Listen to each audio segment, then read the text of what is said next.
monde, j'espère que vous allez bien. Bon, moi ça va, ça y est, je suis rentrée à Lyon, je suis chez ma maman. Hier, j'ai pas pris mon téléphone parce que j'ai fait que la prendre dans mes bras, que la câliner autant que je pouvais, que la respirer. Je lui faisais comme ça dans son cou et puis j'ai aussi beaucoup discuté avec elle. J'ai profité. Et ça m'a déjà fait beaucoup de bien.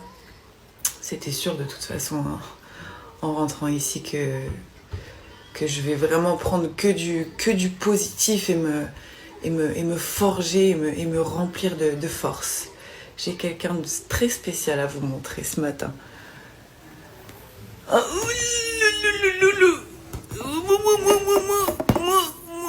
mon amour. Il a une force, je vous jure que j'ai plus l'habitude. Il y en a beaucoup qui me demandent si je vais retourner à Marrakech, mais vous savez, Marrakech, je suis pas là-bas par amour pour quelqu'un, ou je suis pas partie là-bas et puis j'ai rencontré l'amour là-bas. Marrakech, j'y suis partie vivre parce que déjà ça fait des années que je suis amoureuse de cette ville et que j'y allais très souvent. Mais bien sûr que ma vie maintenant c'est au Maroc, c'est à Marrakech. Je suis bien là-bas, mes projets sont là-bas, ma vie c'est là-bas. Là je suis venue me ressourcer ici, ça me fait du bien. Et puis de toute façon vous savez que je fais souvent les allers-retours pour voir ma famille. Mais oui, bien sûr, je vais retourner vivre à Marrakech. Là je rentre, je sais pas, je pense que je vais rentrer une semaine, 10 jours en fonction de comment je me sens et en fonction de voilà. Mais oui, bien sûr, je vais retourner vivre à Marrakech. Miam. Il y en a beaucoup aussi qui m'envoient des vidéos de un tel, qui dit ci, qui dit ça, les pseudo-blogueurs anonymes, carrément, qui inventent, qui créent de toutes pièces, qui jouent les Tim Burton, tu sais, qui créent, qui inventent une histoire, qui... Alors eux, y a rien à faire pour eux. Depuis qu'ils sont nés, ça y est, c'est perdu d'avance pour eux. Ils ont été finis à la piste, sont sortis par le cul. Eux, c'est mort. Eux, y a rien à faire pour eux. C'est poubelle direct. Il y a aussi les personnes qui se permettent de dire que j'ai teasé, carrément j'ai fait un teasing du drame qui m'est arrivé. Et comment tu peux avoir des pensées aussi noires que ça? Comment tu peux penser autant à mal? Je pense qu'une personne qui pense autant à mal, c'est une personne qui justement aurait été capable de faire ça. Vous voyez ce que je veux dire? Si tu penses ça, c'est que je pense que toi-même, t'aurais été capable de teaser un drame comme ça.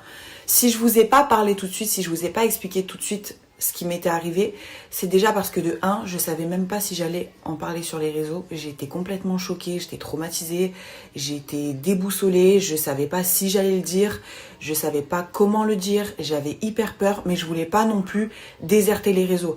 Je voulais pas non plus ne plus donner aucune nouvelle, je voulais pas faire la morte comme beaucoup font là. Vous savez, ils disparaissent pendant une dizaine de jours, comme ça on se demande où ils sont, mais Mel elle est passée où, mais qu'est-ce qui se passe, peut-être ceci, peut-être cela, ils attendent des suppositions, ils ont envie qu'on lance des avis de recherche. Et pour finir, alors je voulais vous dire, il y a énormément de monde qui me soutient. Il y a énormément de femmes qui me soutiennent, on va dire 95% des femmes me soutiennent, et il y a 5% de femmes qui se permettent de dire que c'est inadmissible que j'aille pas jusqu'au bout de mon récit, que je vous raconte pas tout dans les détails, parce que du coup j'incite peut-être des femmes qui me suivent à cacher leur histoire, j'incite à ne pas porter plainte, mais qu'est-ce que vous en savez des procédures que j'ai engagées en parallèle? Vous en savez rien. Je vous ai déjà dit que je ne rentrerai pas dans les détails parce que ce sont des détails sales, ce sont des détails que je n'ai pas envie de revivre quand j'en parle et ce sont des détails qui m'appartiennent, ok? Moi je suis super fière de moi parce que j'ai osé le dire, alors que la vérité, seules celles qui ont vécu ça savent, mais on a un peu honte et peur d'en parler quand on vit ça. Moi je suis super fière de moi aussi parce que j'ai essayé de sensibiliser au maximum et de dire que justement une fois pas deux, et encore même une fois pas deux, la phrase elle est pas correcte parce que il y a pas de une fois pas deux en fait, normalement il y a de 0 fois, normalement ça doit pas exister. Mais quand je dis une fois pas deux, c'est que j'incite à ne pas rester. Et je l'ai dit et redit.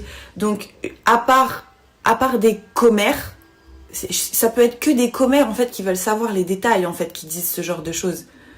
C'est pas possible autrement. Parce que moi j'incite à cacher et à ne pas porter plainte. À quel moment